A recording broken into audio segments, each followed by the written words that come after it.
So thank everybody for coming today. We are, just want to make sure everybody can hear me. Okay, I see the microphone is feeding, so. We're going to start in just a second. We're doing things a little different. So for everyone who is online currently, normally we start with the workbook and going through the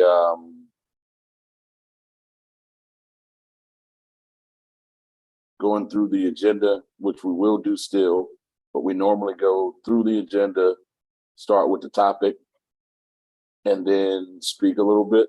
So we're changing gears a little bit today in terms of it. But for all that are potentially on the way, just remember when you come into the building this morning here at Lion Park, you're gonna make a right at the desk and not a left to go to the gym. Come down to room 131. For the gentlemen who are online or the folks who are online and folks who are in person, welcome. Hopefully everybody who's here had a chance to eat. But let's start how we normally start. How you guys doing? Yeah, how's school?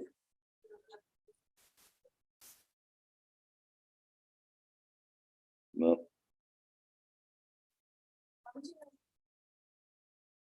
Yeah, I can sit either right here or right here. That doesn't matter.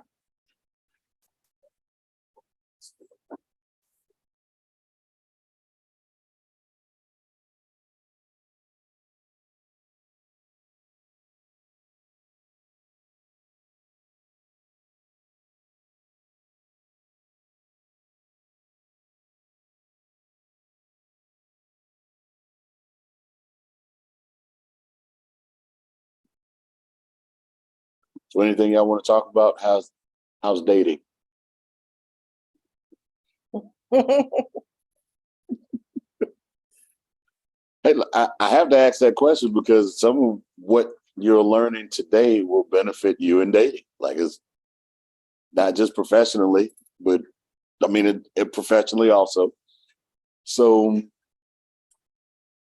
one of the reasons why I put this in, just so you guys will know, as a course that I felt was important, is my first real job had us do this course, right? So this was before they actually hired me. They offered it to the University of North Carolina at Greensboro, the real blue and gold, as we like to say in Greensboro, the real blue and gold team. But but they offered this as a course. So it was about dining etiquette, learning how, place settings and everything at the in a professional setting. So I ended up, Robert probably he doesn't know because he only reaping the benefits of it. But I ended up getting a job with the company that sponsored that event. And I learned how, when at business meetings, which I had a ton of them after that, why it was so important. Because you may be at a very chic restaurant and they have different place settings. At this, how many of you have eaten at Ruth Chris Steakhouse? What's another one? What's the other one? Fleming's Steakhouse. McCormick and Schmidt, although there isn't a McCormick and Schmidt here, but it's one in Raleigh. Raleigh, yeah. Yeah. But I've only seen one of you raise his hand. So, what's up, Barry? So we do have some more people jumping online as they attend. Huh. Well, at those restaurants, they typically have the place settings already out. And at times, based on the meal and the course, they change your plate settings accordingly to benefit you while you eat. So what we have today is very esteemed, very professional person who will be able to show you these things today. Ms. Holland is the administrative coordinator at Duke University for their School of Medicine. She has, remind me, I think it was, how many years of experience in this? 25? At Duke. I've been at Duke 25 years experience at Duke. And how many years of experience in dining etiquette? 30 some odd. My husband and I have 73 combined years between us, which is, I'll show them in that. Yeah. A lot. Absolutely. So well experienced, better than the old ball coach could show y'all today. So I've got to step out of the way for this one. But if you would give a very warm welcome to Miss Jeanine Holland. Come on, Devin. There you go. I need to come where you are. Say again? Do I need to come where you are? No. You Stay can, here. yeah, wherever you wanna stand, we'll make sure that we put the camera on you. Okay. I think I'll stay here so I can talk to them. Okay. Okay. We're good. So good morning, everyone. Thank you for joining us on a Saturday morning. I'm not sure where is everyone in Durham, sir? No. No, everybody's everywhere. Okay, well, welcome to this presentation of dining etiquette. I am Jeanine Holland. I am a hospitality professional. As Mr. D also said, I work at Duke University as well. And Mr. D is going to be my conductor today. So we'll go to the next slide, please. Just a little bit about me. Again, I work in the School of Medicine at Duke University. I also work at Hampton Inn and Suites here in Durham. And then my husband and I own and operate our own catering company, which is Sophisticated Catering. Next slide, please. That is our executive chef and my husband and business partner, Mr. Sean Holland. And just a couple of visuals about what we do. He makes amazing food. That happens to be peach cobbler, one of my favorite desserts on the bottom. And then that table that set is a wedding we did a couple of years ago. Next slide, please. Next slide again. As I just mentioned, between the two of us, we have 73 combined years of experience. And I say that to say sometimes when you are, someone's talking to you or you're at a presentation, and especially in this day and age where anybody can say anything on social media, and sometimes you wonder, I know I've wondered, what makes this person a content expert here? What makes this person somebody that I should listen to or perhaps give my attention to? And so I tell you about Chef Sean and I and our years of experience so that you will know that we are indeed hospitality professionals. We've been doing this a very long time. And we didn't just throw up a shingle somewhere and decide we wanted to talk to you. Next slide, please. So why are table manners and table etiquette important? It's important because as the slide says, they're visible signals of your personality and what we call home training as well. And the other important thing is that they can build your confidence and self-esteem when you're in public places, when you're in professional settings, when you're out on a date, any number of things. And so table manners and etiquette are very important for those reasons and more. Next slide, please. So we're going to go over a couple of things. The first thing, or common etiquette standard that I always like to share, is to treat your service staff with respect. Just because those people are serving you food, working in a restaurant, does not mean that they are beneath you in any way, or that either economically or in their social status. Everybody, you know, we all work because we like to eat, we want to keep a roof over our heads, and hospitality is a wonderful field to work in. So always treat your service staff with respect. That means when they bring you something, you ask for something, they bring you something, say thank you. It also is important to remember that they do not make your food and they do not prepare your beverages if you're having an adult beverage when you get to be adults. So if your food comes to the table and it's not exactly as you ordered it, don't be mad at your server. Just politely, tell them what it is that's wrong and ask them if they would take it back to the kitchen and have it corrected. And then the next bullet that came up is turn off your cell phones or switch them to silent before you sit down, and leave it in your pocket or purse. I know that we are all tied to our devices, but mealtime should be shared, and it should be engaging, and it should be interactive. And it's really rude and disrespectful to be on your phone when you're sharing a meal with someone. Next bullet, please. Say excuse me or I'll be right back before leaving the table. This is a simple thing, but it's really important, especially for the ladies. We tend to, if we have to go to the restroom, we want to take a girlfriend with us. And so we'll say, "Oh, girl, come to the bathroom with me real quick." Don't do that. It's not, everybody at the table doesn't need to know that you're going to the bathroom or that you're going to step outside to make a phone call. Just politely say, "Excuse me," or "I'll be right back," and then go do what you have to do and come back. Next bullet, please.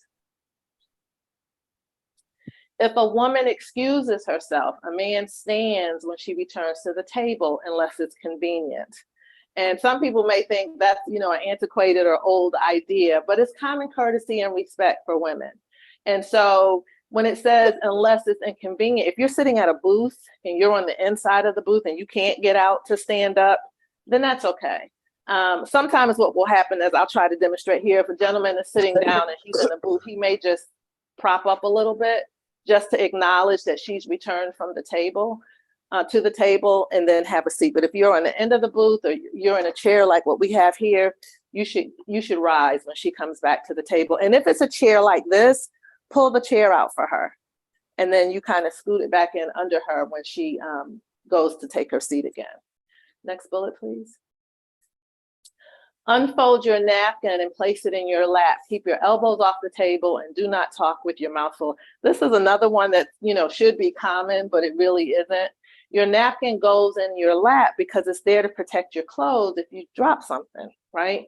Do you guys know what the original purpose of a tie was? A man's necktie? No? That was also to protect a man's shirt from food spillage. That was the original intent of a man's tie, and then it's become an accessory, a beautification accessory. But originally, if you think about where a tie hangs, right down the middle of your shirt, right? So just a tidbit for you. But also keep your elbows off the table. This looks horrible when you're having a meal. It looks horrible, and it says that you're bored and you're not interested in whatever is going on. So even if you are bored and not interested, you don't want your guests to think that, or the people that you're dining with to think that. And then not talking with your mouth full. Chew your food slowly and good so that you don't, choke or aspirate. And then swallow. Whatever it is you have to say can wait until your mouth is not full. Nobody wants to see your teeth with a whole bunch of food and whatnot in your mouth. So just a small thing, but it's important. And you'll know it becomes a big thing when you see it. When somebody is eating and talking and you see that, it's a big turn on. Imagine being out with a young lady and she's talking with her mouth full. Chances are you won't ask her out again. Next bullet, please. When you have to cough or sneeze, do so into your napkin. Some people use the bend of their elbow here. You'll see them raise their elbow that way. And ideally, you turn away from the table. If you have to blow your nose, just go ahead and get up. Don't do that at the table at all. Just excuse yourself and step away and then come back if you have to blow your nose. Especially, it's flu season now. COVID is still on the rise. So we have to be even more careful about keeping ourselves healthy. Uh-oh, I have some reaction in the room. My dad. Don't overstay your welcome. Have your dinner or your meal, your lunch, whatever it is, your breakfast, chit chat a little bit and then get up. Wait, staff, employees, they make their money based on the turnover of their table.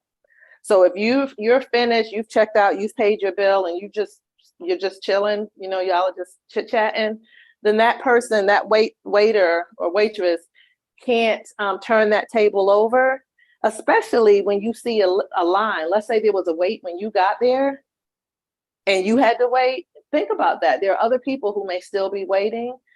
So again, it doesn't mean you have to, hurry up and go, but once you finish and you've paid your check, you should exit and give other people a chance to sit at that table.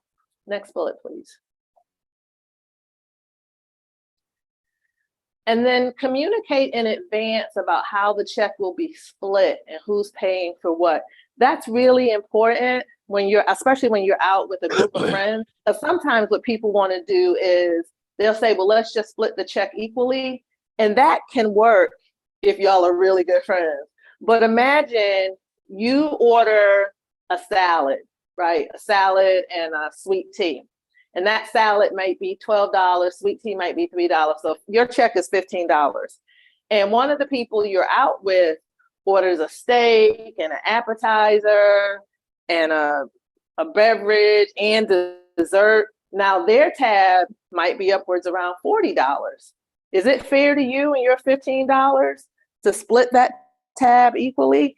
I wouldn't want to do that necessarily. And same thing if you're on a date. Here's the thing about a date, and I'm old fashioned, but I'm not. I think it's important. Typically, if a young man asks a young lady out, he pays. But what happens if the young lady asks a young man out? And these days, young ladies will do that, right? We go after what we want. So I think whoever initiates the date should pick up the tab, even if it's to agree that you go Dutch, which means we're just gonna 50-50 or everybody pays on. I'll pay for mine, you pay for yours, you pay for yours, and then it's all good. But talk about that on the front end, because you don't want the check to come to the table and everybody be embarrassed. Or you had planned on $20 for your meal, you have $25 in your pocket, and now somebody wants you to split, a $200 tab 4 ways. That's $50. You don't have $50 in your pocket necessarily, and you may not have a credit card to put that $50 on it. So you don't want to be embarrassed, and you don't want your guests to be embarrassed. So just a word to the wise, talk about how the check is going to be split before you get to the restaurant. Next, I think it's the next slide. Oh no, there's one more bullet here. And then tips. Does anybody know what the acronym TIPS actually means?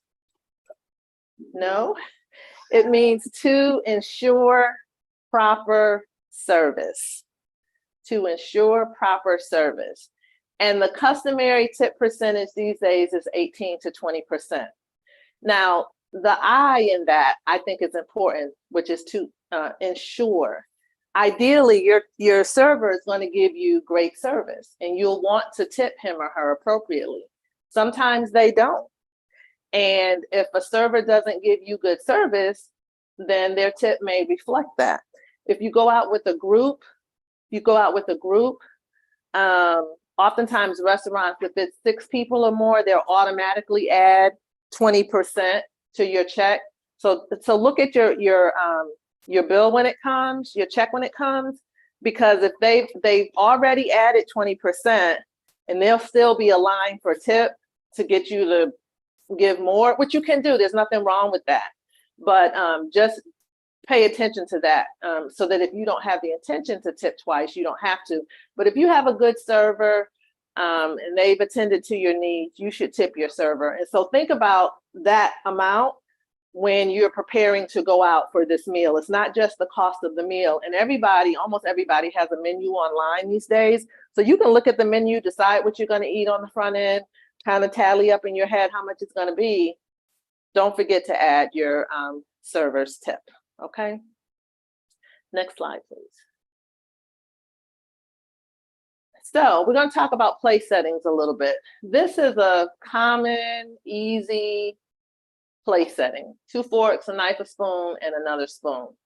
One thing that I want you to know about a place setting is once you know a little bit about place settings, you should be able to tell from the place setting what the meal is going to be based on the silverware and the plateware and the glassware that you have. And in a moment, I'm going to show you the one that I have set up here. But this is your common everyday. This is what you'll see most of the time. Like if you go to Kickback Jacks or Applebee's or someplace like that. Golden Corral. What's the other one?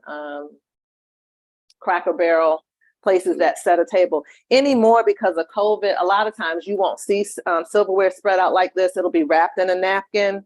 But when you unravel the napkin, you may have 2 forks and a knife and a spoon in it. But this is a basic table setting. And you eat from the outside in. So when you look at it, the fork on the left is smaller than the fork on the right. The fork on the left in this situation is for a salad. And then the larger fork is the entree fork. And then the knife on the right, that's a basically a butter knife, but not really, but it's a meal knife, a main course knife. And then the spoon is a little bit larger. That looks like a tablespoon. That could be for soup or for pasta. And I'll tell you why in a minute. And then the teaspoon at the top, that is either going to be for, well, actually that's a dessert. In that position, that spoon is dessert. So I know by looking at this place setting that there's going to be a salad. There's probably going to be a white meat entree, meaning chicken or pork maybe. There may be soup or pasta, and there's going to be ice cream for dessert. All right, and I'll tell you why in a second. I'm watching my time. Mr. D, don't let me go over. Next slide, please. This one is a little more intricate. This one still has the same 2 forks, knife and spoon at the top. This one now has 2 plates. There's a coffee cup on the right. There's some glassware, and there's a plate on the left. That plate on the left is a bread and butter plate, right? So in looking at this place setting, I know we're going to have some sort of bread. There's going to be a salad. There's going to be a main entree. Again, looks like probably white meat, could be pasta. And then that teaspoon, now we know that they're serving a hot beverage, so coffee or tea. So that teaspoon could be for that. But I'll tell you, that teaspoon is really for ice cream. A teaspoon on the side of your knife, and I think, in my personal opinion, this place setting that you're looking at should have another teaspoon to the right between the saucer and that teaspoon, because that teaspoon looks like a tablespoon actually to me. And so that's probably pasta.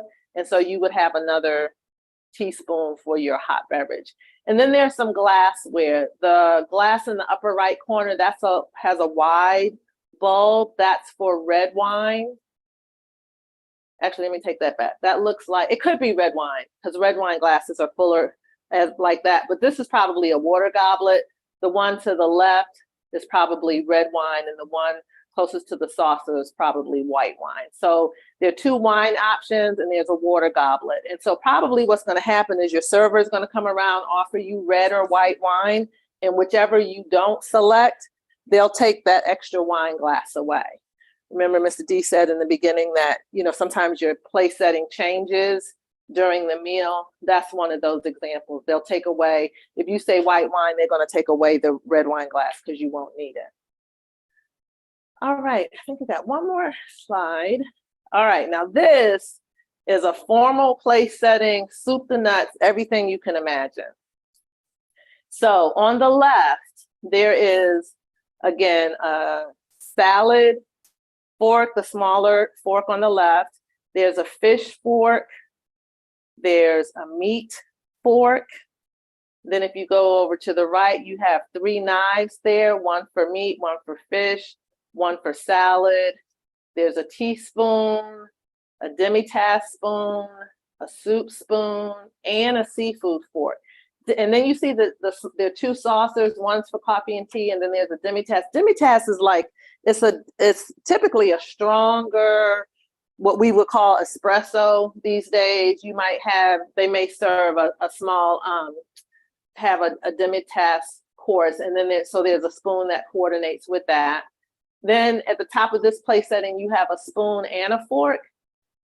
That could be either ice cream or some sort of cold dessert, or the fork could be for cake or pie.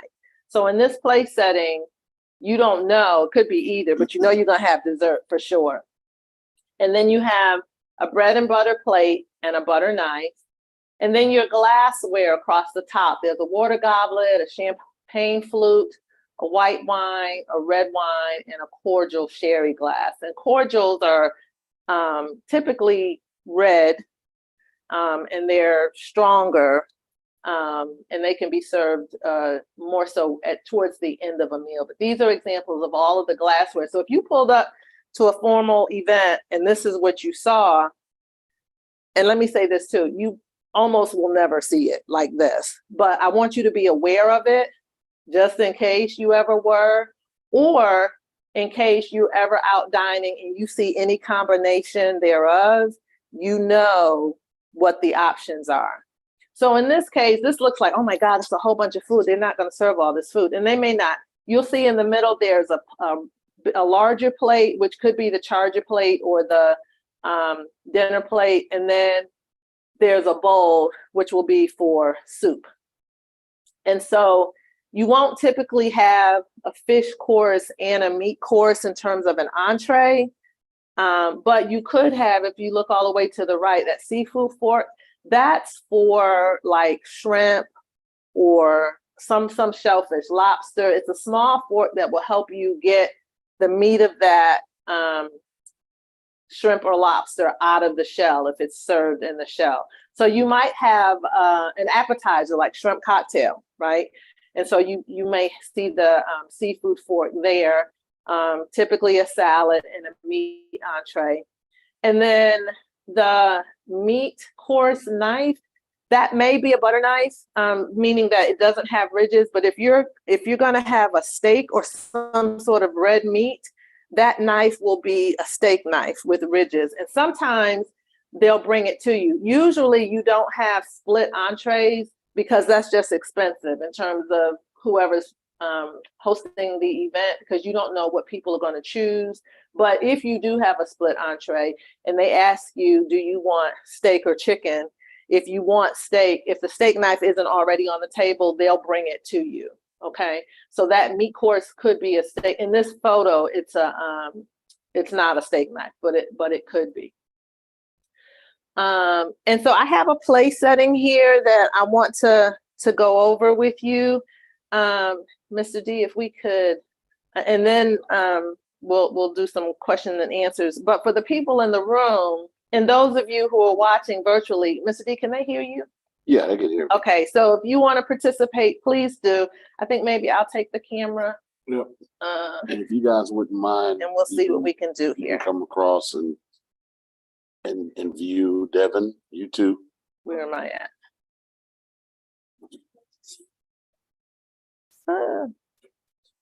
We got some room. Oh, I'm looking at the thing wrong. Okay. So this is a formal place setting, right?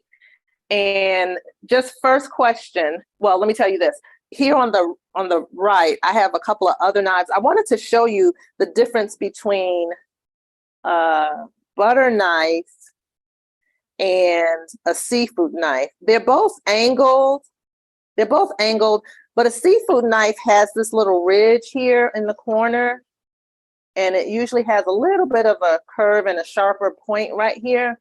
Again, that's to help you get seafood out of a crustacean or a lobster or shrimp or something like that. So it gives you a little bit, and in some silverware, this little notch here is a little bit bigger. It can really be sharp to help you break a lobster tail. Usually lobster is served with the meat pulled out, just sitting on top of the shell. But if you ever encounter a lobster and you have to get at it yourself, that's what this knife is for. And then this knife is actually a steak knife. And I don't know if you can see it here, but it has ridges on it. Remember I told you a steak knife is going to be serrated. It's going to have ridges. So that's why I just wanted to show you those quickly. So I'm going to move these out of the way. All right, so this is our place setting, and I'm just going to quickly tell you again, what is it? We have a champagne flute, we have a water goblet, we have a white wine glass, a red wine glass, white wine glass, and then a cordial. We also have a seafood fork. We have a teaspoon, we have a tablespoon, we have 2 knives. For the benefit of illustration, one would be for this outer one, could be for your salad. This one could be for a white meat entree. And then you have 3 forks here, salad fork, seafood fork, entree fork. We have a bread and butter plate or bowl, in this case, a bread and butter knife. And then we have 2 dessert options, a spoon and a fork. So remember I told you that you should be able to tell what the meal is based on how the table is set, right? So I'm going to remove some silverware, and I want you all to tell me what's left, what we might be having with this meal.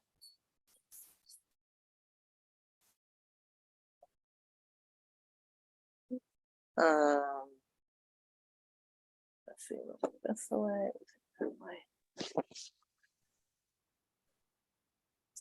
Okay.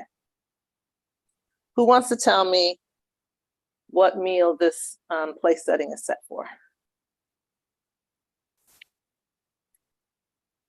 Go for it. Mm-hmm. Right. Now, what else are we having? That's good though. You did really good. What else? What do we have in the drink? Wine, you said? Look at the glasses that I removed from the table. That's a water goblet. Got a water goblet. It looks like it could be a wine glass because it has a stem, but this is a water goblet. Okay, so we're in a water goblet, but lemonade, sweet tea, anything like that. Okay, so you were absolutely right. There's salad, there's an entree, fork and knife. Now, and you see that there's a soup bowl, right? This could be a soup bowl, this could be salad. Sometimes your salads are preset. So you may come up to a table setting and the salad's already on the table. In this case, it's not. So it could be soup or salad. And then we're going to have some sort of bread and a knife for butter. I didn't bring a coffee or tea cup, but this spoon could be tea or coffee. And then the fork is cake or pie. The reason why there's the handles are this way, you see that spoons are on the right side of the place setting and forks are on the left. So if your waiter is coming to provide extra service, once you get to that course, they'll just slide this teaspoon right over here into position. And they may just slide this fork over here into position when it's time for your dessert and your hot beverage. And that's why when the tables are set, these items are this way. Because it makes it easy for them to move and have the handles be at the bottom of the place setting. Now, can I get you to do me a favor, sweetie? Come over here behind me. You're gonna hold this camera because I want to show you all something. Hold the camera so that it's over the place setting. You got it? Now, remember I told you we could be having pasta. The proper way to eat pasta is with a tablespoon and your fork. So you would scoop your pasta onto the spoon and twirl it with your fork onto your fork. So that way, sometimes again, when you see a tablespoon like this, it could be for pasta, right? A soup spoon typically is wider. You see the difference between a teaspoon and a soup spoon. Soup spoon is a little bit wider, right? But the tablespoon can be to help you eat your pasta. Now, in American cuisine, we usually just cut it or not and just slurp our pasta noodles. Thank you, darling. But the tablespoon could indicate that you're going to have a pasta dish. Okay. All right. I got another one for you.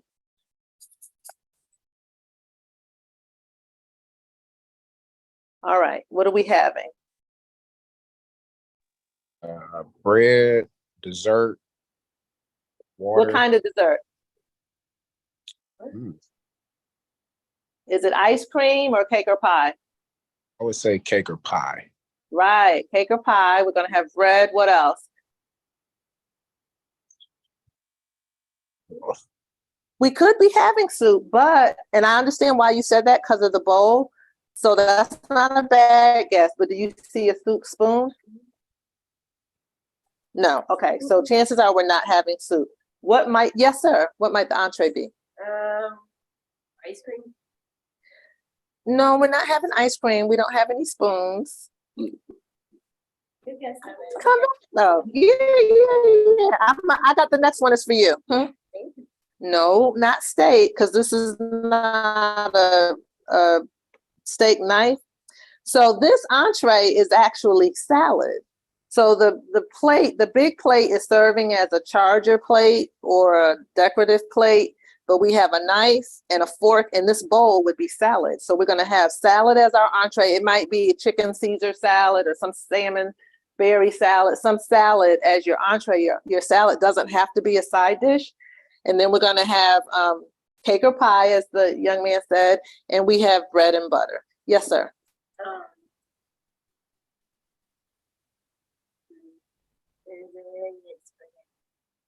Nope, not in this case, but if you saw this, if you saw that, it could be spaghetti, right? Because we have the tablespoon and the entree spoon. We also would be having salad in this case. All right, one more, and then we're gonna close up. We'll go with this one. Okay, what is this? What are we having?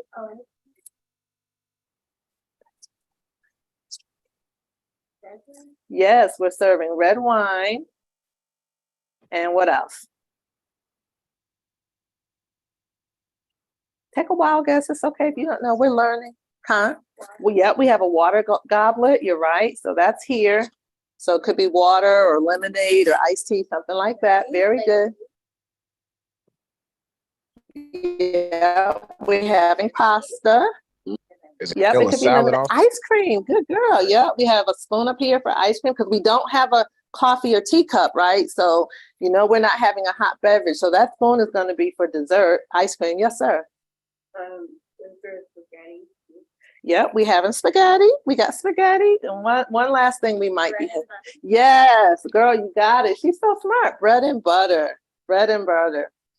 So you can see, I hope that you can tell what you're having by just knowing what the different pieces of silverware are on a table, okay? And I hope that this builds your confidence, because here's the thing, everything isn't gonna be Applebee's and Chick-fil-A, right? You're gonna go to a Ruth Chris or a McCormick and Schmidt, or if you're in a professional setting and you're out, and sometimes employers will take you out to eat just to see if you have enough table knowledge and skill set not to embarrass them when they expose you to their clients. Okay. Absolutely. If you go on a college visit, you guys are athletes and ladies athletes. Sometimes the coaches will take you out to see if you know how to carry yourself on or off your court or field. And so it's okay not to know, but I want you guys to know. And you can share with your friends, right? You can set the standard for table etiquette in your peer group. And if one of your friends doesn't know, or you see someone pick up the wrong knife to eat their salad, you don't have to embarrass them, but you can let them know. Yo, dude, next time that fork on the outside is for salad, use that one. Okay, so you be the standard in your peer group. It's part of being a leader. That's right. Like just showing them, not embarrassing them like she said, but just showing them, hey, look, educate them. Hey, we Right. need to do the same thing as if we need to change a play if they're running the wrong split cut. Say the same thing. It works perfectly. And she's not lying. We what was that, a couple of years ago, we went to Ruth Chris for our anniversary, and Hubert Davis, the head coach for UNC, was in there with his players. And they do this at Ruth Chris. So that was a great point. Thank you You're for making welcome. that point, because it is very important in different settings to have this knowledge at least. So, And if I may wait, one last point, and then I get out your hair. Remember too that dining experiences are low volume, right? I know as young people, we tend to talk way up here, but dining experiences are low volume. So it's a dining room. It's not free period at school, right? Or recess, if you're still dealing with recess. So you talk to people across a table, next to each other, with your inside voice, not up here. Okay, dining experiences are quiet experiences, but they're also important because you get to engage. I get to look in your eyes. You get to look in mine. We get to have a conversation. So in as much as this is important for table etiquette, it can also help build your confidence in just communicating in person with people, because we do so little of that anymore, right? You all have to know how to talk to people and not just text or email, okay? So get confident with your own voices, get confident with having a conversation. You don't have to be a content expert on anything. You know, you're the content expert on you, so you can tell somebody about you and what's going on with you and what you're interested in. But get accustomed to talking to people and not just hiding behind devices, okay? Any questions you guys have for me? What would you deal with preventing stuff? Well, you tell me, what would you do? We talked about that. What would you do? Exactly. Very good. You just say, excuse me, and you leave and you come back. Nobody needs to know what you're going to do. So that was very good. Very good. Very good. Well, I appreciate your attention. Mr. D knows how to get in touch with me. If you have any other questions, you can reach out to me directly. If you need a refresher, you can call. If you're going on a hot date and you're not sure, you can reach out to me. I'll make sure you're good before you go out. And your business is Sophisticated catering. Yep. And so with Ms. Jeanine up, Sophisticated Catering for all of your hearing needs. They're here in Durham, and what other areas do you? We will travel if it makes sense to travel. We will travel, but we're located in this very building. Our commercial kitchen is right downstairs. oh, cool. And so we're right here. Chef Sean does a wonderful job, and our team. One of the things I noticed that's not on your list in your packet is sous chef, which is an assistant chef, SOUS. okay. So we have a sous chef, Miss Edna, Chef Edna, and then we have a team of people that work with us, Miss Shamika and Miss Amy is our commercial baker. Chef Sean can bake, but he doesn't like to. So we have a commercial baker and a team of people. So typically our minimum number is 15, and we can go as high as 1,000. So for all of your, wedding and special event needs, Sophisticated Catering folks. Yeah, give us a call. We love to take care of you. Spell sous chef. SOUS, sous chef. S. F. Okay. Yes, sir. I spelled it with an F. Sous chef. All right. Thank We you, got Ms. it. Jeanine. Thank you, you. dear. Thank you. Good You to guys see did you well. all. Thank you so very much. I Wonderful. appreciate your attention. I want to This was present awesome. a new gift. Oh my goodness. Absolutely. Thank you. I'm gonna get my silverware out of your way. Thank you so much. I appreciate you. Okay, thank you. Appreciate you. I appreciate your attention. Did you? Thank you. That's wonderful. Thank you. Okay, I'm gonna set it here and get my stuff out your way. All right. I appreciate you all. Okay. You guys did so much. Yes, and you're so smart. I appreciate your attention. You are screen sharing. Y'all are gonna be good to go when you go out. So we're gonna take a quick few minutes. Yeah, we're going to take a break. We'll be right back after these messages. Until then, enjoy the smooth sounds of Daryl Hall and John Oates. Oh, wow. All notes. Joking, folks. I We'll am- be back in 5 minutes. I am not joking. You are about to listen to Daryl Hall and John Oates. All right, is there anything else? Oh, no, ma'am, I'm just, Labor. I'm good. I'm real, self-contained. I am totally good.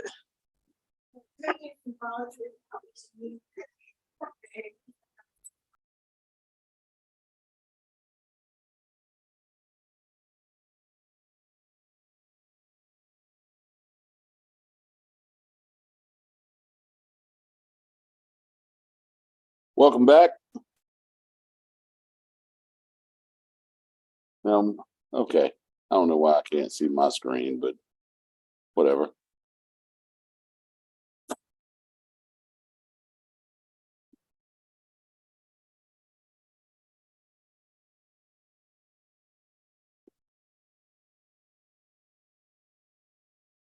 We got down to the nitty gritty. How'd y'all like that? Everybody okay with it? Did you learn anything? Say again. Okay. Good.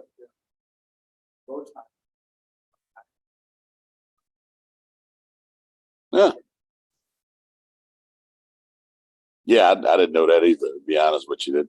It explains the Steve Harvey suits, though. Now it explains why Steve Harvey suit ties are so big. So let's do something real quick. Go on page 2. It says, "Tell us about it," which is also another Hall and Alt song. It's called "Tell Her About It." Tell us about it. Tell us 5 things. It fit what you said. It fit the theme, Stella. So tell us about it. So tell us 5 things you learned from the dining etiquette display with Miss Jeanine Holland. That was awesome. By the way, just so y'all know, I'm gonna write down a couple of things too. I'm gonna participate.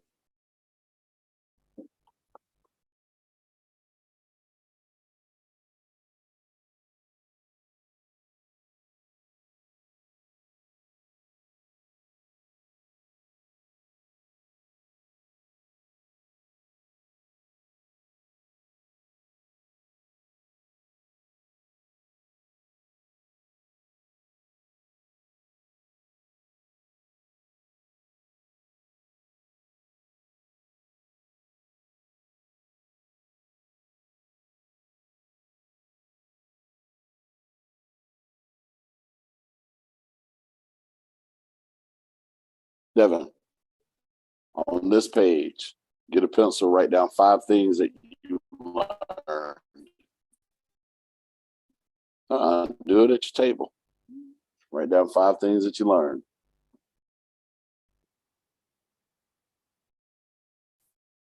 He got a pencil in his hand. London, you want to do 2, 5 things you learned? Look for the page that says "Tell us about it."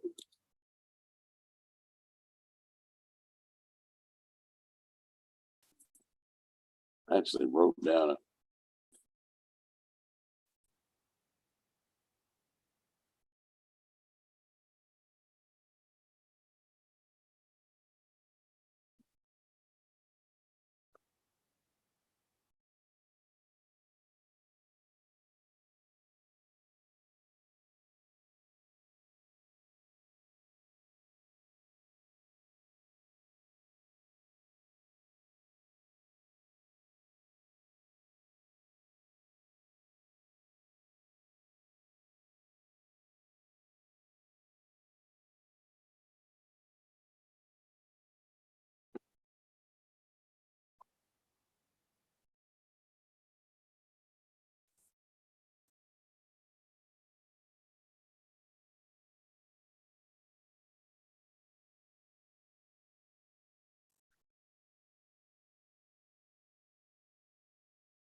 All right. Who's ready to go first? Go ahead, Shaw. Oh man, yeah, I'm jealous. Yeah, I'm jealous. I didn't write that down, but yeah, definitely learned what that was. I had no idea that was an acronym. But yeah, that's a good one. Anything else?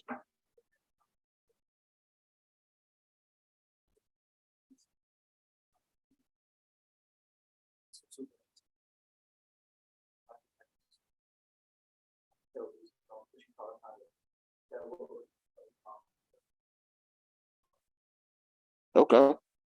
Tell me what you got.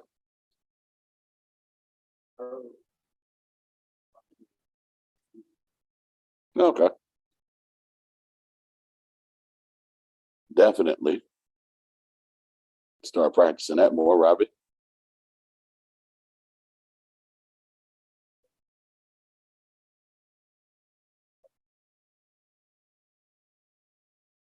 Okay.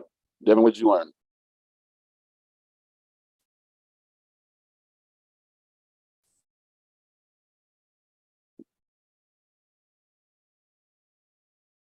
Yeah, that's a good one.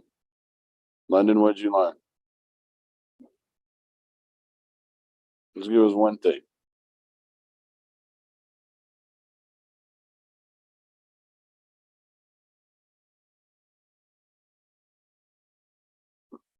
All right. So this is what I learned. It's the first time I heard about the purpose of soup ties. Did not know about fish forks. I learned what a sous chef was. I did not know there were different glasses for red and white wines.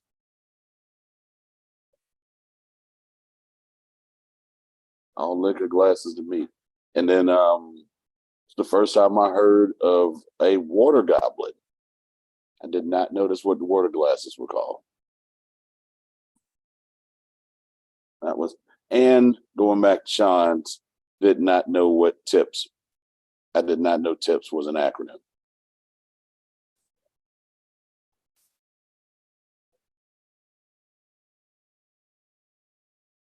Mm-hmm.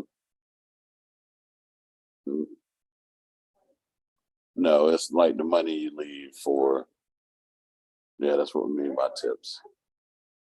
Mm. So, all right, like I said, we out of order, but let's go on to the vocabulary learn. And on this one, I'm gonna call them out.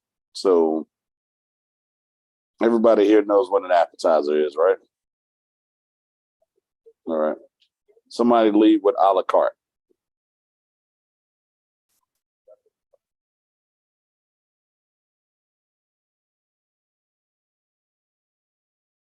Right. So that's important. So laugh at that. Devin, what's going on?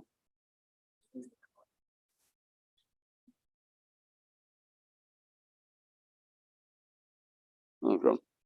Well, you do have to. Y'all cut it out. So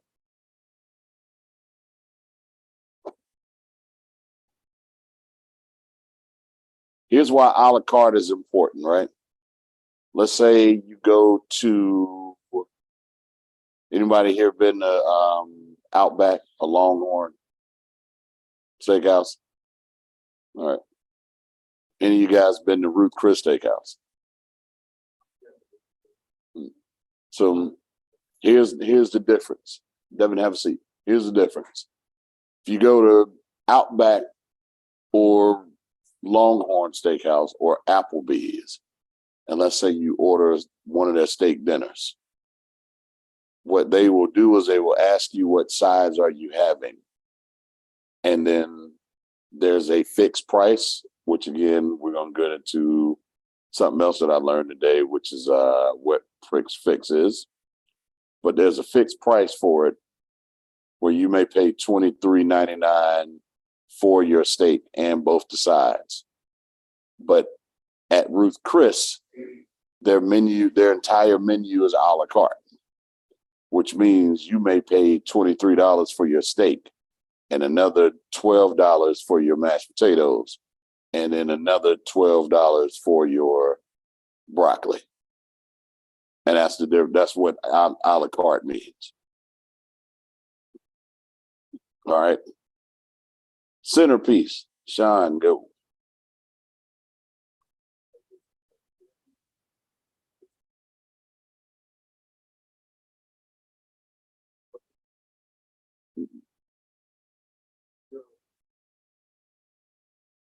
Okay. Y'all know what coasters are. All right. Tommy, cup and saucer.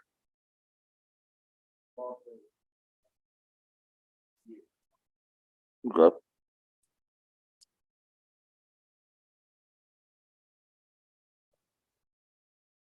No. You don't have to do that.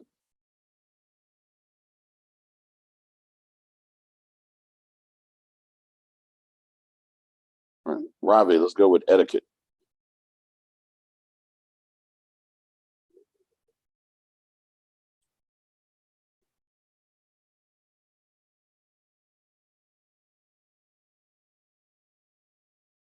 All right. Sean, let's go back one to entree.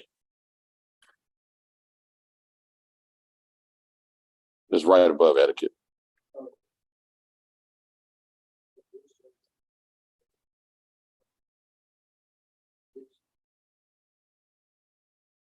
Okay. All right.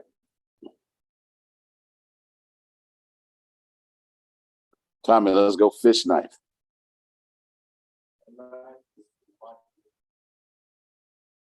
Okay. Robbie, let's go flatware. Yes, on it. Yes, top of the next page.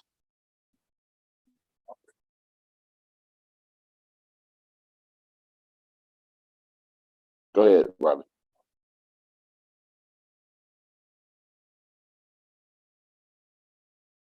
All right. Sean, first impression, because this is important.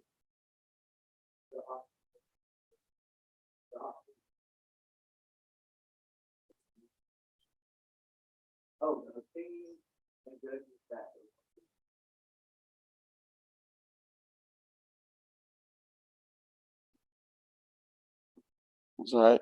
Yeah, we got through it. Tommy, let's go with formal.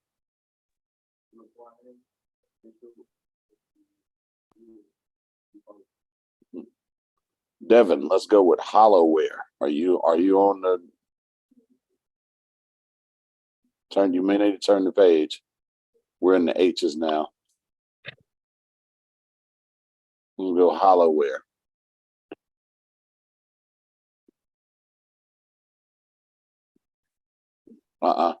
You're on the right one. Read that definition where it says hollowware. Read it out loud.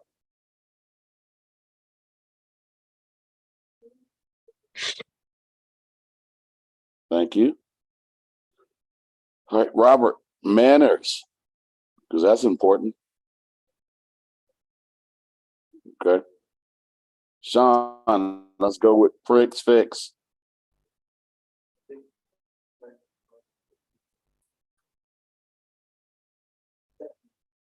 Okay. All right, Tommy, we're gonna go tumbler because I think everybody knows what the rest of these are.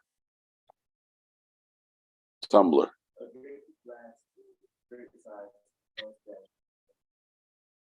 Okay.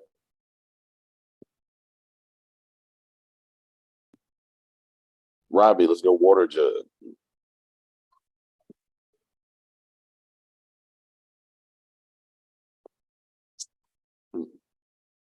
Also known as a pitcher in the US.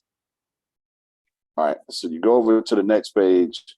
We're going to talk about the top 10 table manner and tips. So she went through them. Yeah, so let's just round robin it.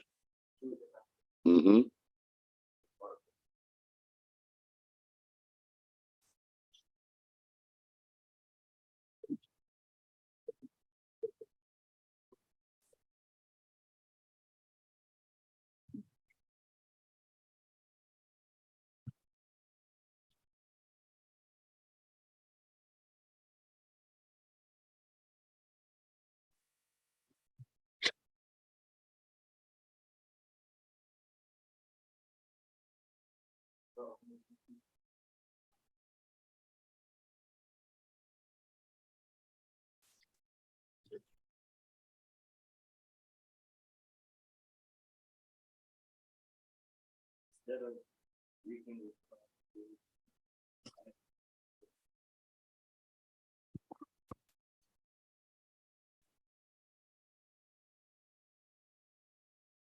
right. Good. Listen, this is all going to be very pivotal. It won't seem like it. This, for the folks that are online also, it won't seem like these things are important until you're in the social setting. And that's what this program is about, right?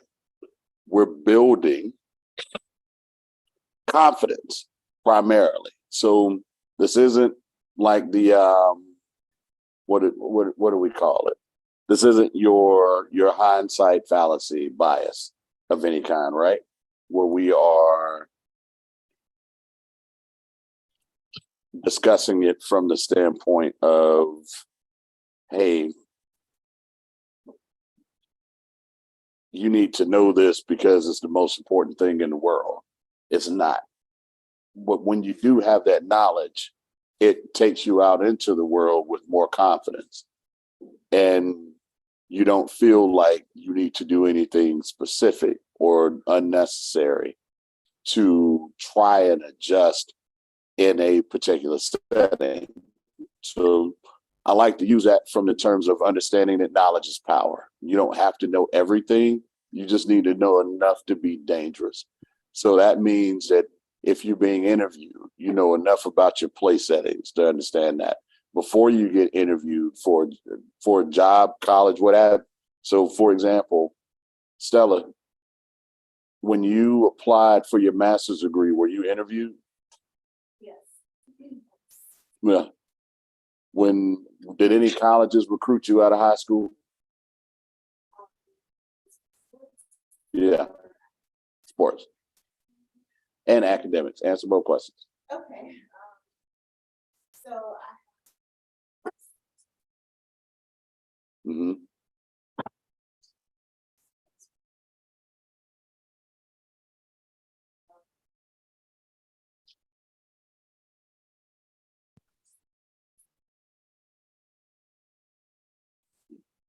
Were you interviewed by anybody during those processes?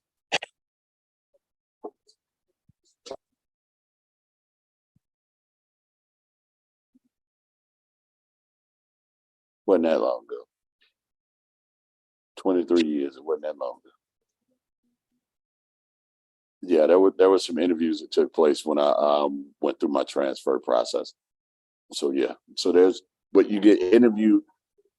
Yeah, I think my overall point really is about you get interviewed for more than just jobs. So in a lot of these scenarios, it's about understanding table placement. So I can tell you guys where it helped me. So about a year ago, I had to go to Toronto for a week, and I was in meetings all week long. But one of the partner companies that I work with sent their very high executive to meet me for dinner. And then one of my channel partners sent one of their representatives, and we all went for dinner. So you see how the tables are set up in here, right? So let's imagine that from this wall all the way to that wall, there's one long table in the middle, and you get seated at it randomly. But when they bring out the food, and this is very, very, very important in terms of what we just went through today. This was a 7-course meal that they gave, right? So we all chose this meal. It cost 3 people $800 to eat this meal, just so you can understand exactly what this was. So what they did was they brought out different foods at different portions at different times, and they had to change your place settings every time. So you could have oyster. There was scallop there. They ended up doing venison, which you guys don't know what venison is. It's deer meat. They did steak. They did macaroni. different versions of it, all kinds of stuff. And every time they would bring out a new course, they would have to bring out new place. Every time they would bring you wine that paired with that course, they would have to bring you a new glass. And you could be drinking anywhere from white to red wines the entire time. My confidence in that position was I had done something like this. I had been educated on the etiquette. So I understood what they brought out to me every time they brought it out. So I didn't have to ask. But when I didn't want to eat that oyster, I was also very confident to say, I'm not eating this oyster raw. I'm not doing it. It's slimy, it's sticky. I don't want that going down my throat. So that's right. I don't like it. So that confidence that you build puts you not only in position to be confident about understanding what's in front of you, but also the confidence to be able to understand that you don't like what you don't like, and you don't have a problem saying it if you need to. But you also won't feel out of place, which I think is great. So again, we're going to focus on career pathways, and then we're going to present Sean with his winnings from last week.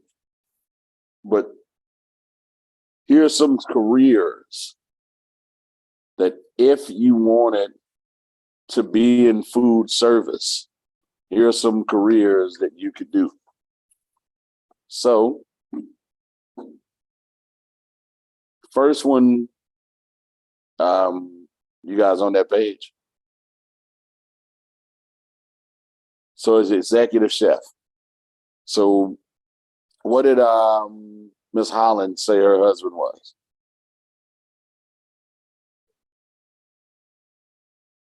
He's the head chef. So if you want to run the show, the executive chef is ultimately in charge of the kitchen.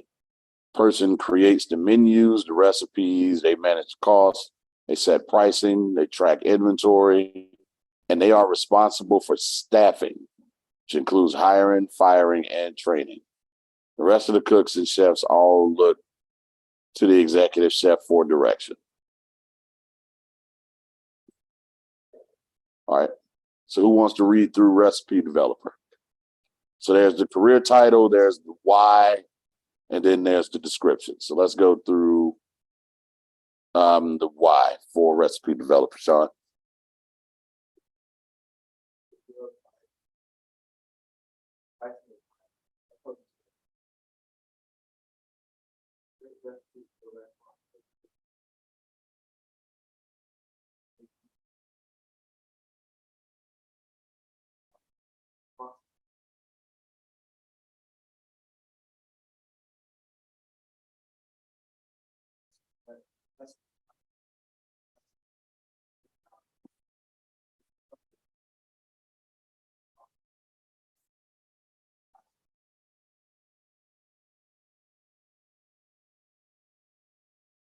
Paramount.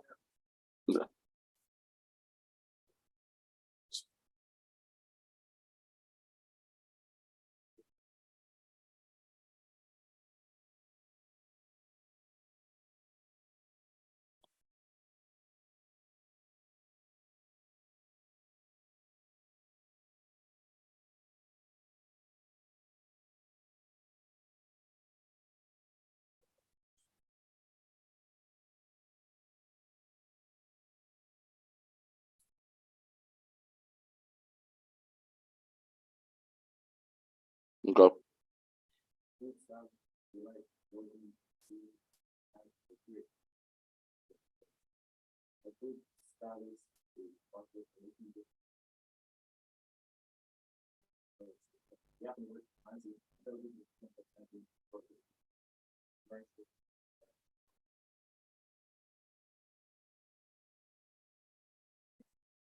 Yeah, let's go to where we at, Pitmaster.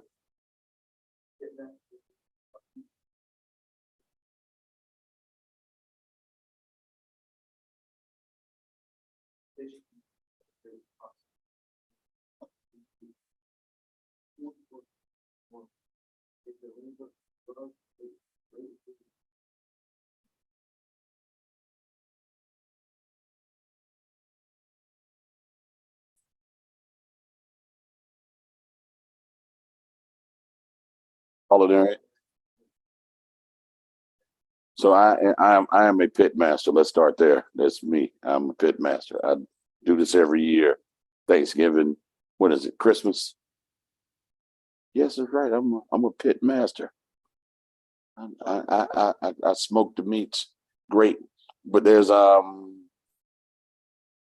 great restaurant that actually has a great pit master in Sanford, North Carolina, called the Steel Pig. So they smoke all their meats. Go ahead, Robbie. Chocolatier. What you said you wanted to be when you grow up. Go ahead.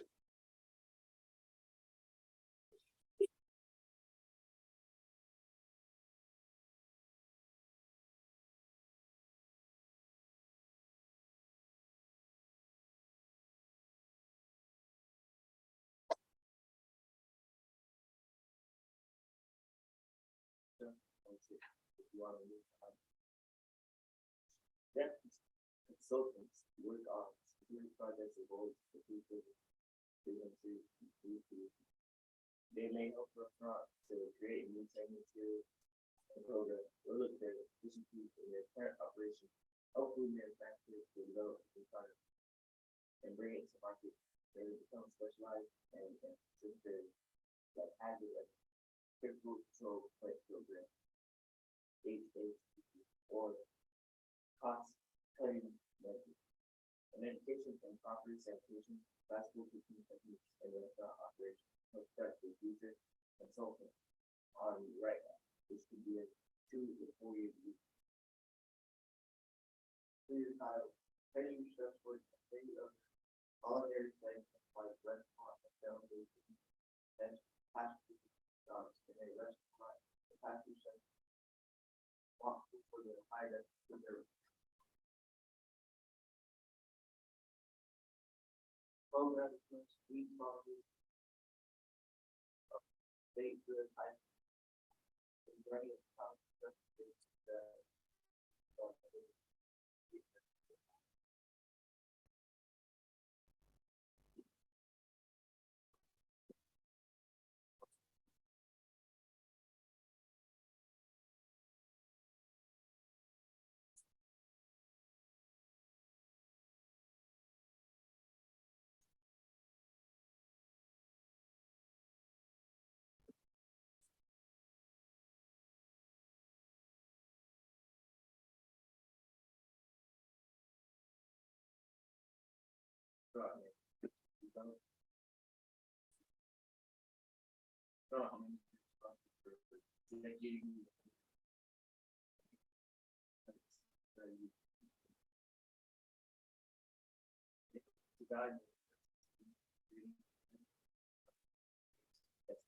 maybe with iron training and gateway options. A degree or diploma hospitality and restaurant operations and help some environment on that.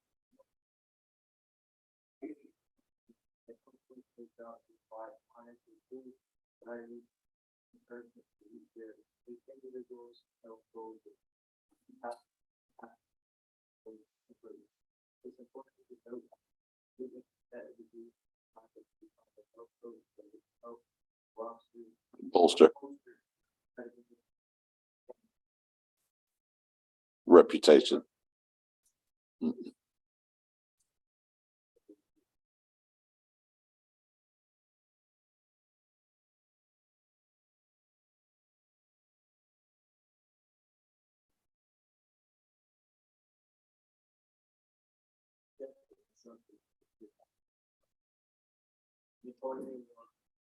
Dedicated chef instructors at high school, college, and culinary school.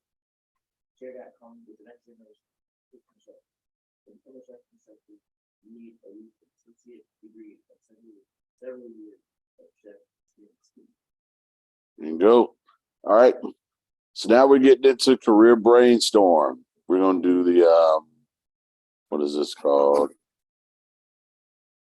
Okay. So we're going to do, it's called Etiquette Jeopardy. So before we do that, Sean won the last one. We didn't get to come so everybody can see the exchange hands of money. There, Sean wins his $25 from last week. If Sean had winning the last one. Now, the second one, to what we're doing today, same thing. We're doing Jeopardy.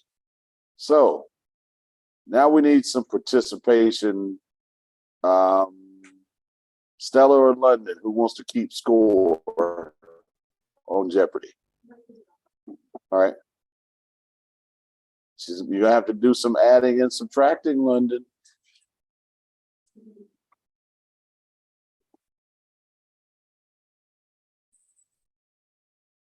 All right, so you want to write down Robert?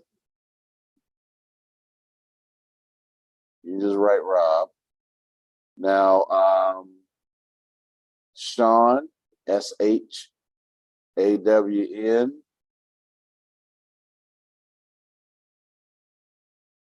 And Tommy, TAMI.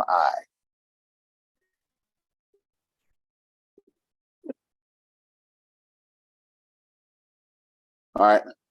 So now to determine who's going to go first, y'all going to go rock, paper, scissors.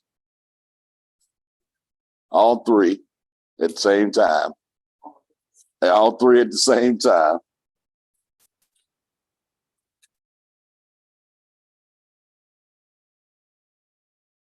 Who's going first? All right. Sean's going second. Well, no, that Robbie just goes, he gets to pick first. So you have 3 categories. It's table manners. It's dinner time. Then there are careers. London's going to write down how many points you get based on what you choose.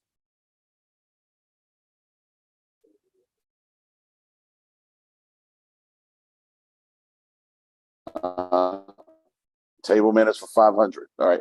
London, he's going after table manners for 500. Okay. Table manners for 500.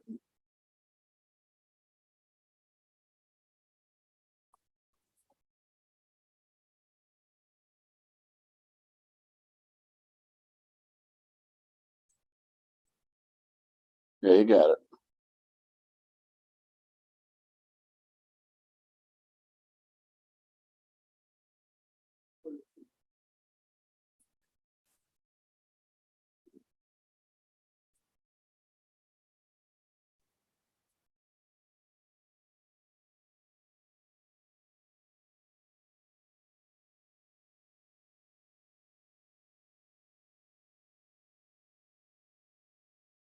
All right.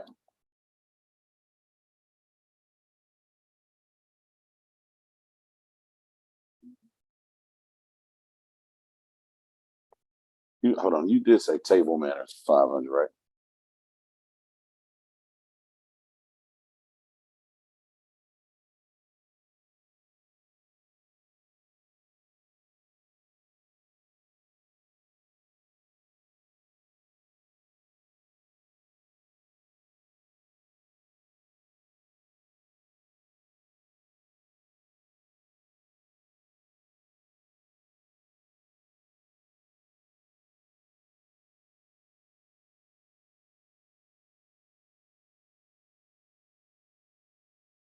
Where's the question?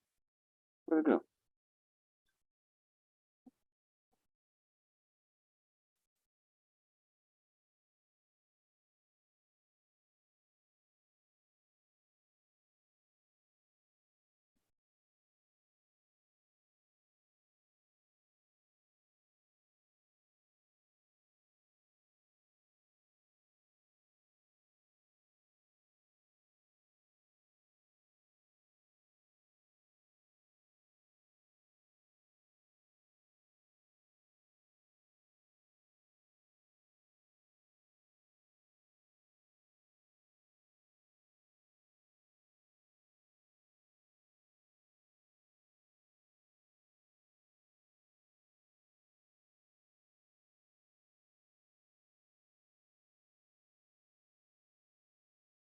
All right, here we go.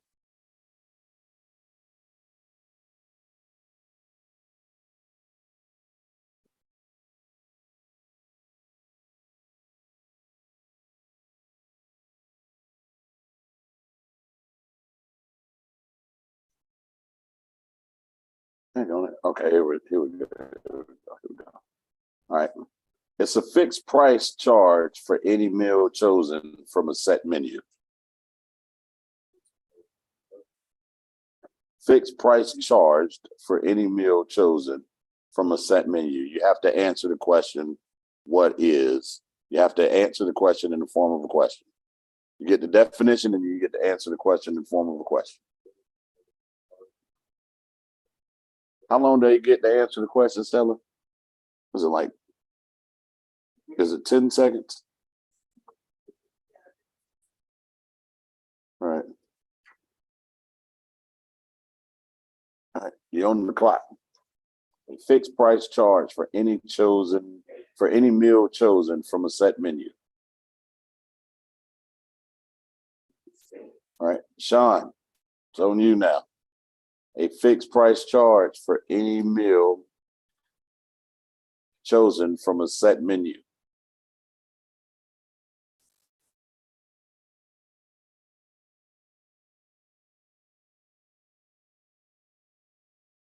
Tommy, a fixed price charge for any meal chosen from a set menu.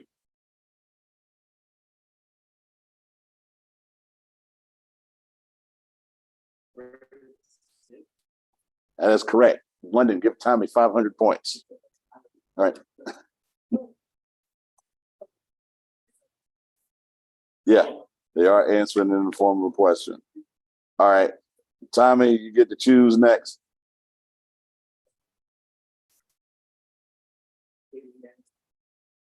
Table manners, 500. Okay, hold on a second. Oh yeah, that was the one we just did. Careers, 500. Okay. Is this person's job to provide clients with tools, strategies, and encouragement to reach their individual health goals?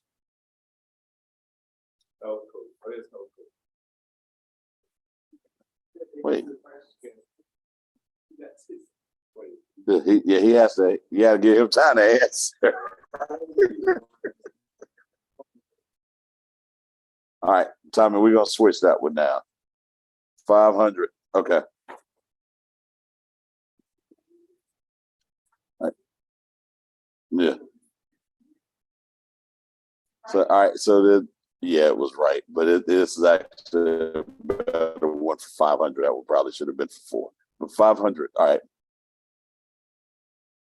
These people operate out of a commercial kitchen space and create food exclusively for to-go and or delivery options. They have no storefront.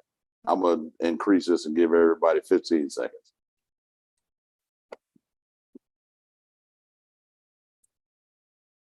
What is That is correct. Give Tommy another 500 points. All right, pick another one. Yep.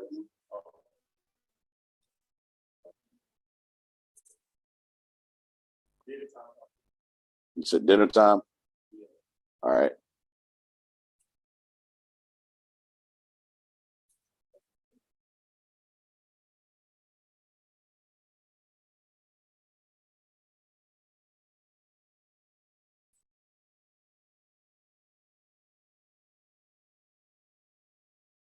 These have a long stem and a wide base used for drinking.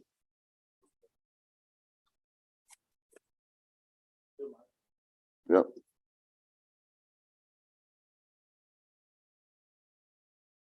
These have a long stem and a wide base, best for drinking. This type of liquid. All right, Robbie, it's on you. These have a long stem and a wide base for drinking this specific type of liquid. Nope. John, what is a wine glass? Which one was that one? Dinner time for how much? All right, it's Sean 500, London.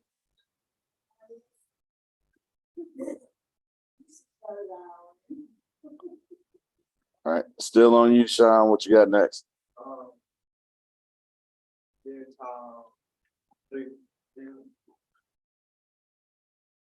Dinner time, 300. All right.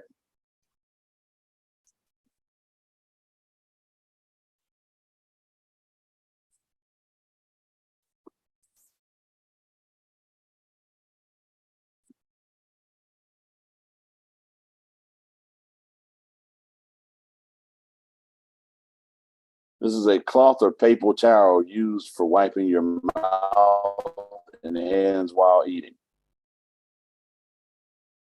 Um,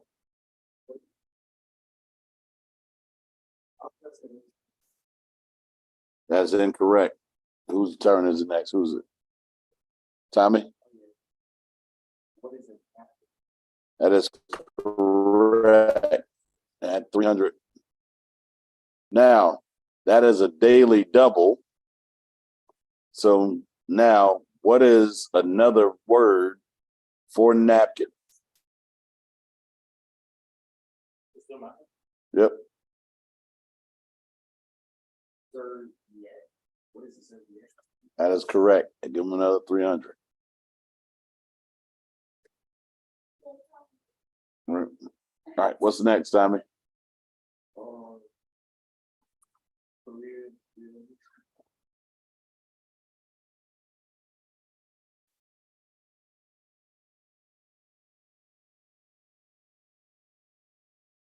Yeah, change it now.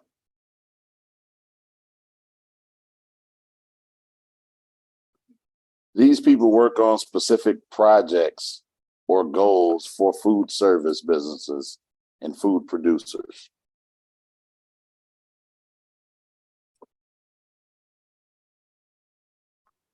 These people work on specific projects or goals for food service businesses and food producers.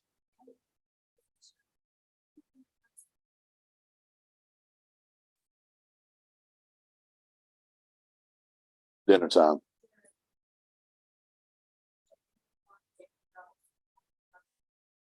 She did. All right. Robbie, it's on you.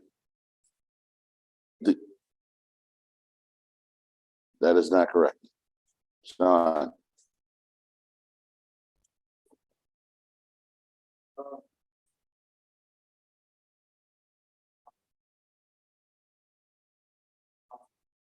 Consultant. That is correct. That was careers 300. At 300 for Sean.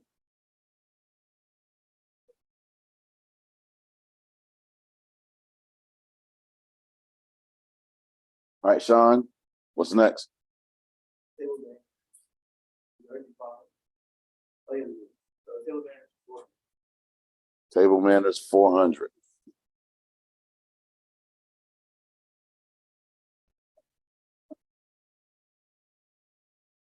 Used to serve food and drinks. Used to serve food and drinks.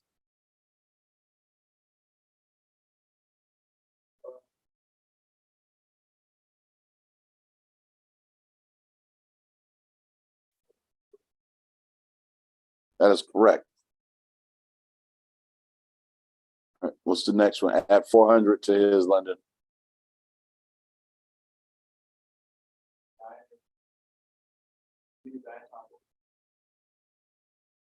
Dinner time? No, we haven't done dinner time for them. So then you're on dinner time?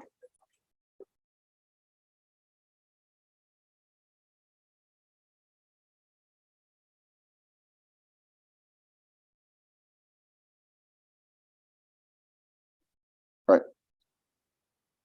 This is a knife with a serrated blade for dinners to cut a particular type of meat at the table.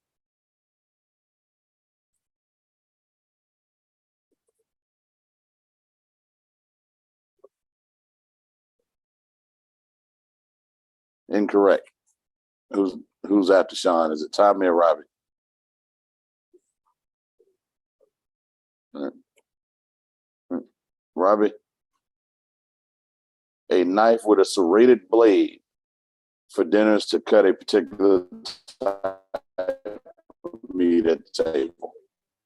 That is correct. Give Robert 400 points. All right, Robbie.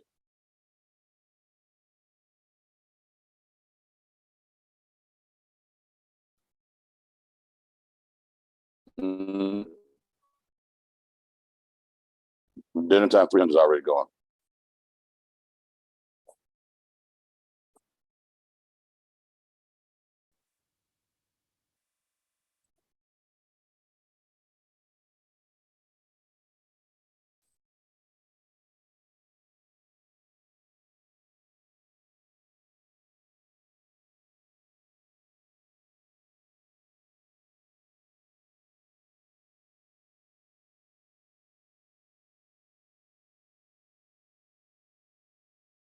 Right, this is a knife with a blunt round end for spreading a substance. That is correct. Give Robert 200 more points. Dinner time 200.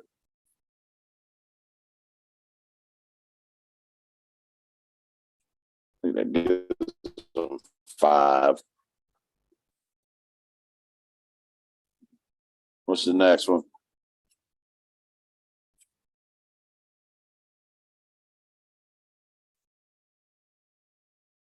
All right, Robert, what's next? Dinner time 100. A small portion of a food served before or at the beginning of a meal. That is correct. I mean, it's 100. Give him another 100, London.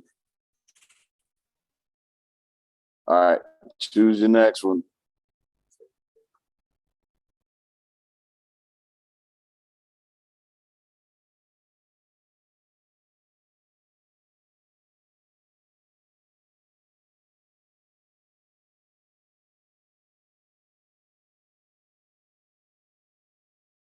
Uh, 100. A dish served as the main course of a meal. That is correct. 100 for Robert. All right. Which one? Nope. No one's done careers 100 yet.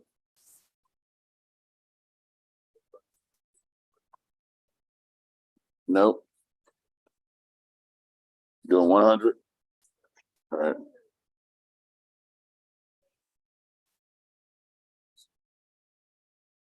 No, she's got it accurate, so I'm good.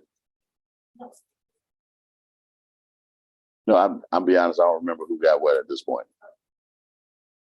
But London's kept accurate, so when I saw how accurate she was, I didn't do it anymore.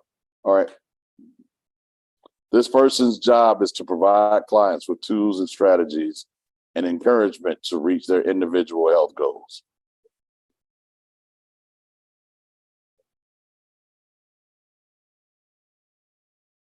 That is correct. That was careers 100. All right. Give them another 100. All right.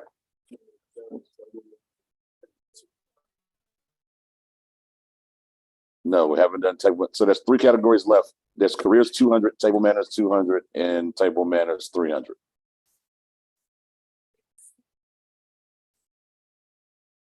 No.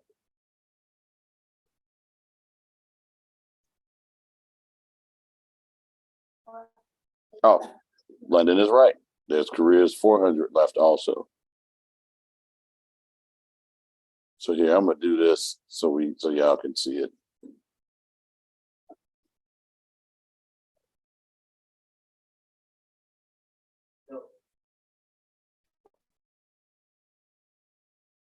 So dinner time is done. $25.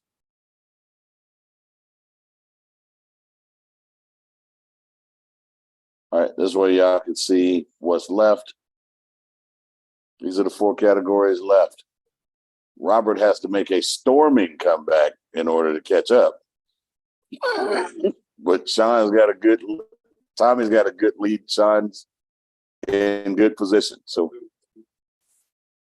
careers 200.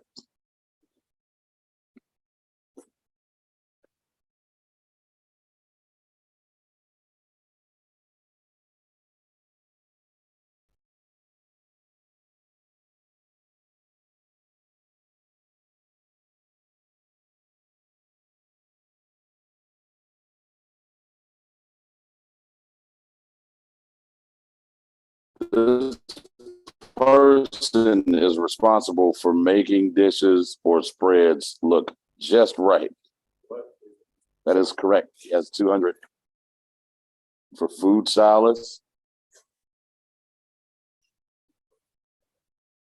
You got 3 categories left.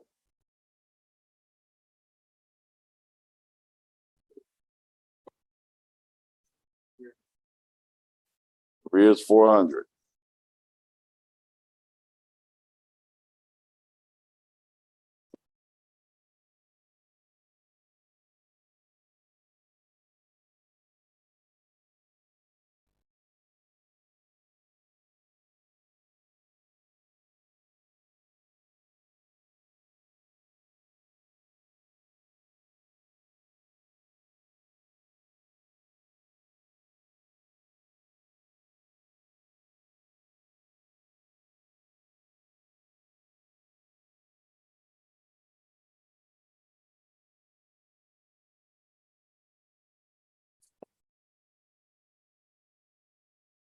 These people are responsible for executing the vision of an owner. And they do expert strategy, complex strategy and implementation, and responsible for hiring, firing, training, and day-to-day operations.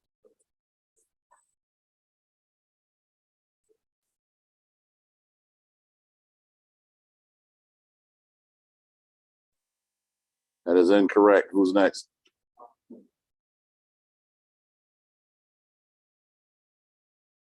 All right, I'm gonna read it again, Tommy, then I'm gonna start the clock.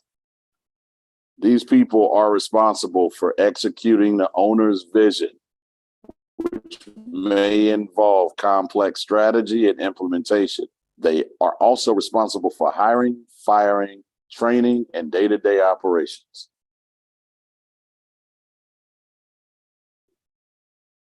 Oh, what is it? A restaurant? That is correct. That is correct. Give Tommy 400 points. All right, there's one more daily double left, and then there's 2 more categories. 400, yeah.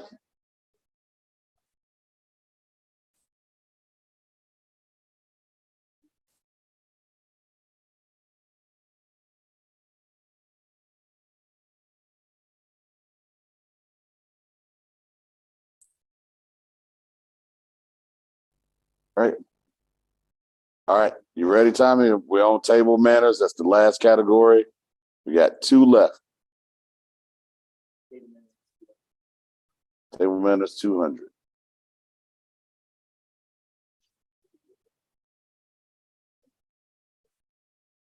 All right, a code of conduct for polite behavior in society or between people with certain professions or groups.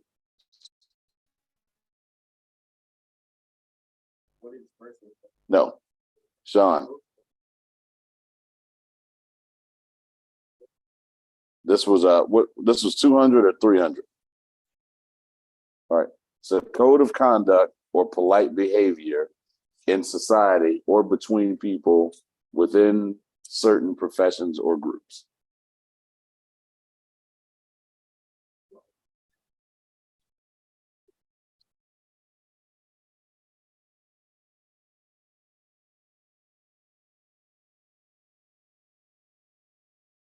Robbie, it's on you.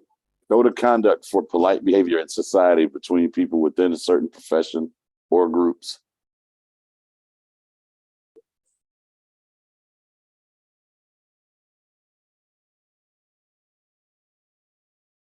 No, that is incorrect. What is etiquette, which is the actual name of the course today? So I'm a little disappointed. Nobody got those 200, London. Now we're on to 300. And Sean is back on you. It's table manners 300. And this is a daily double. So a separate price. Actually, hold on a second. With the daily double, can Sean win? Can Robert win? We're going to go ahead and call it. Yeah, I'm gonna read the question anyway though. Separate price for each dish offered on the menu.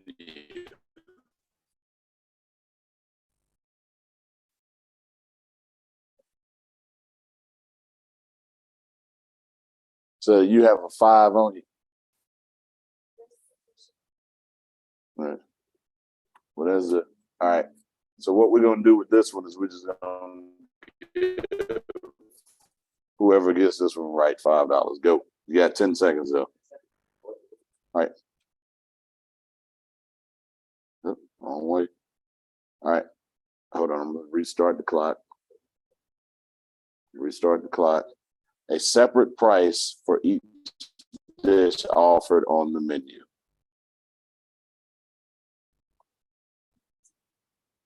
Yep. I'm gonna give everybody 30 seconds. Whoever gets this answer right.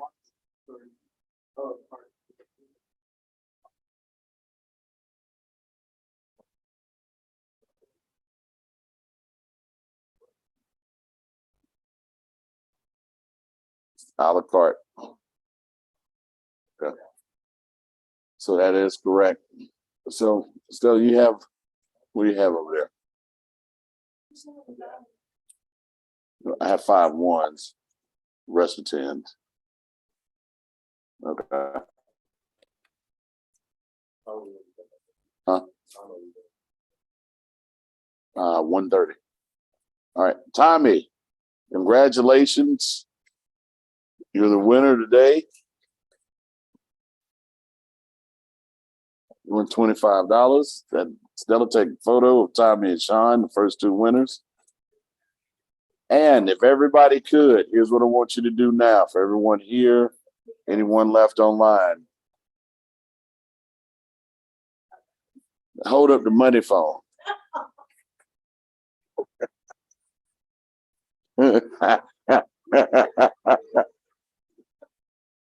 Call me back. All right, so look, here's what I want y'all to do. Last page, take the workbooks with you. Last page is the survey.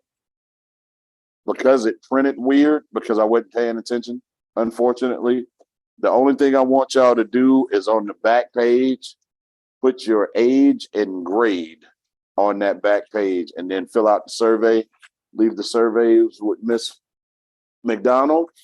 And for everyone that was online, thank you for coming by. Thank you for stepping by. Step by the next time that we actually have. So let me make sure I add this to it. You can go to our website at iamdopnc.org. The next session we have coming up is the Leadership Series Youth Leadership Conference. We're doing that in conjunction with the Kenneth A. Free Leadership Academy and McKee Mediation. It's being done on October the 14th. We have 3 more great speakers that day. We'll be there for 2 hours again. That is Harry Reeves, Malcolm Teasdale, and Kevin Graves. You can learn all about them online. It's on our website. It's showing you their bios and profiles, so you'll be able to read up on that.